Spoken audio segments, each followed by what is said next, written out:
Listen, niggas were created on a plantation, right? When our ancestors arrived on these shores,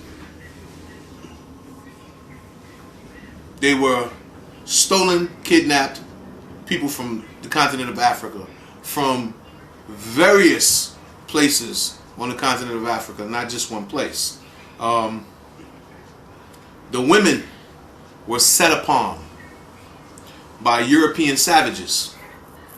The offspring born to these rape victims, these survivors, is where your niggas came from, right? The white men enslaved their own offspring.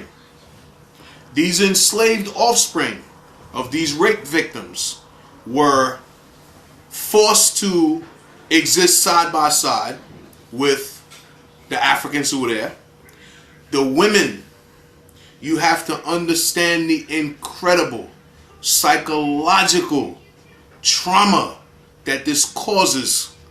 These women, they were raped and abused and forced to bear the rapist's offspring, and at the same time forced to witness the offspring enslaved by the rapist.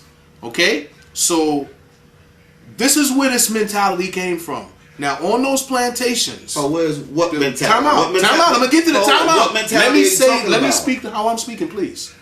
On those plantations, when the children were fed, they were fed from pig troughs. We know this because of brothers like Frederick Douglass, who escaped from this and were eyewitnesses to it and lived through it and recounted it. They fed them like little pigs. They weren't clothed. They referred to all of them as niggers. The ones who were the strongest and the fastest were the ones who ate the most. So they would fight to eat. This created this mentality, this fighting against each other. This was purposely done to the children. And as they grew, it continued because they wouldn't even clothe them. You had to fight and steal for stuff. And who were you stealing it from? From the other oppressed people. But see, the thing you're saying that is most telling in it is you said it was done on purpose. Yeah. It wasn't haphazard. It just didn't happen out of the clear blue sky. This happened. The cracker knew exactly what he was doing. Hold on, because he studied psychology. No, it developed. He studied psychology and he knew exactly what program he was putting in place. No. Yes, he did. Time out. Yes, he did. See, yes, he did. What you're doing right now is, and it's not your fault. We all do it, right? But in having done it myself and having had someone point it out to me that I was doing it, I became aware of it. Just say it, it's please. Oversimplifying. I'm not oversimplifying anything. Let me start. I'm saying that this was a design system. What I'm saying to you, because they took it from the Romans. What I'm saying to you, the slave system that they put in here is what they took from the Romans. I'm saying to you is that the individuals who were the slave masters here, the overseers here, were ignorant crackers. The ones who were financing it were in Europe, were in Boston, were in New York, were up here. The ones in the South were the ignorant crackers. They ain't had no power. That's why they wound up fighting. Because the ones who owned the stuff down there. Larry, there is no way. There's no way you can convince me. Maybe the African who, the first generation African came here, they was traumatized by being raped by master. And that's what I said. The next generation was not traumatized by being raped by master because, in all instances, because that was the way of life. Right. Master, the slave girl knew and the mother knew. Master is going to sleep with you first. Master's going to take your virginity. And they did that for a psychological reason that they knew ahead of time. Come on, I'm man. trying to tell you. And they had the light-skinned babies, and the light-skinned babies worked in the house. Now, what about the babies that were born from the union of two Africans? You ain't addressing those. What? All the babies weren't the result. All the slaves weren't the result of massive raping the. Listen, come on, man. First of all, right? First of all, this is what you have to. When I say oversimplification, right? That's not simplifying. I just added more details. I'm not arguing with you. Okay. Right? What I'm trying to say to you is that when I say oversimplification, right? We tend to think of this as like a period where things happen. And when I say oversimplify, it's because we're dealing with hundreds of years. Hundreds of years, okay? So no, they didn't have a system in place at first because Yes, they did. No, because it wasn't that. Listen, first of all, okay? They didn't always grow the same thing, right? There's different parts of the South. You had the upper South and the lower South, right? That had different interests. So Larry, let me ask you, brother. You don't think the Caucasian planned out a life 20 years before his time or 30 years before his time? You don't think that this was premeditated on the Africans, on our ancestors? What I'm saying to you, brother, yes or is no? That's an oversimplification. What I'm trying to say to you is that it developed. People gonna see this on the world. Listen to what I'm trying to say to you. Read the comments when they get at your ass. Listen to what I'm trying to say to you. I'm trying to give you some information that you could use, that you could research and substantiate. It developed over hundreds of years, right? Initially, the black people that were here weren't slaves. Well, we're not talking about them then. Now, what I'm saying to you, listen, what I'm saying to you, brother, is that as this thing got progressively worse, it got more sophisticated. It got legal, it got cultural, it got conspiratorial, it got political. But that's not the argument. But that's not the issue. What I'm saying to you is it all developed. You think that they had some type of master-slave plan from the beginning. No, that's not what happened.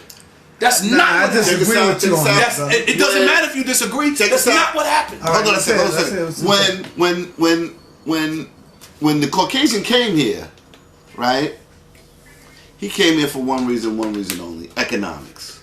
You understand what I'm saying? That was his whole motivation in coming here, was economics, right? Come on, man. Yes, it was. No, it was.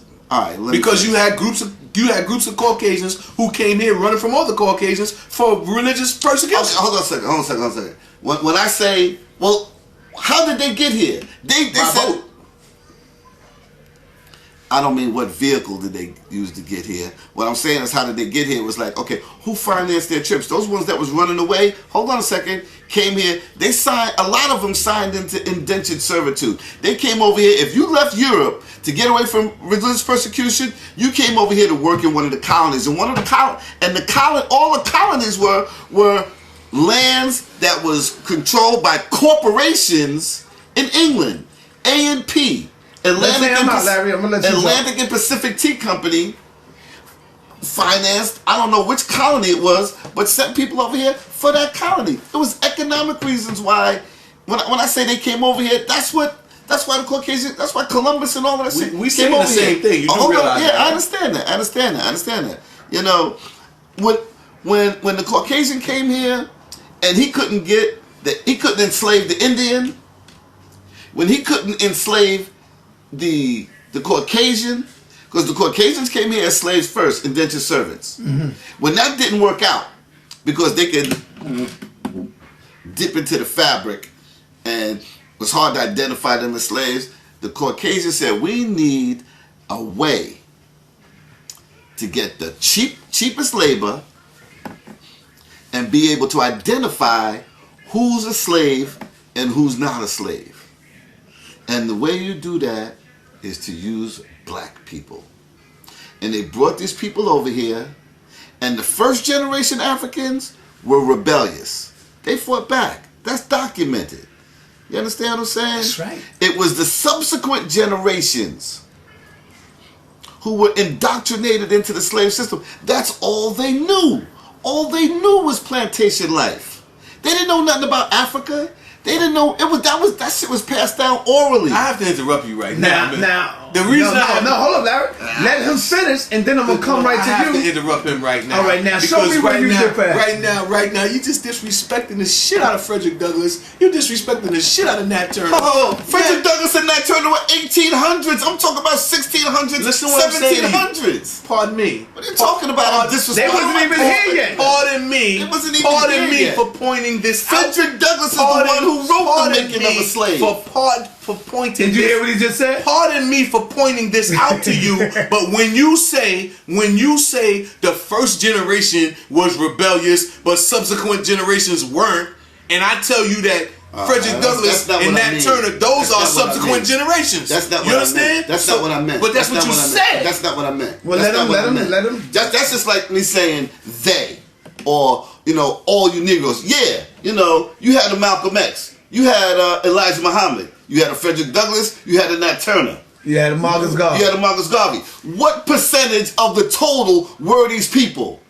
Huh? 1%? Now, huh? 2%? As to that, come on, man. Herbert Aptica, I think he documents like over 200 slave rebellions. Okay. And how many were successful? Now, how many were foiled before they jumped off? That has nothing no, to it does. do. Because answer the question, bro. Because it goes to the mentality. Because the reason why they were foiled was because, come on, a Negro snitched on them. Once again, a Negro snitched on them. Now here's where I have to differ, because you don't actually know if the person who did the telling was one of us or one of them. Now when I say that, this is what I mean. Who's right? one of them?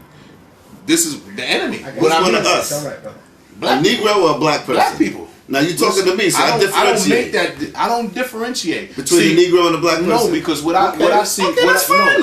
But let me help your understanding, right? I have a good understanding. No, I'm not saying. Yeah, let me understand you. I didn't say let me change your understanding. Let me understand you. I didn't say let me change your understanding. Come on, let's get it. I said let me help you. Dude, hold on a second. You knew getting me and him together in the room that this was gonna happen. It's all right. I didn't say let me change your understanding. No, you I said let me help you. your understanding.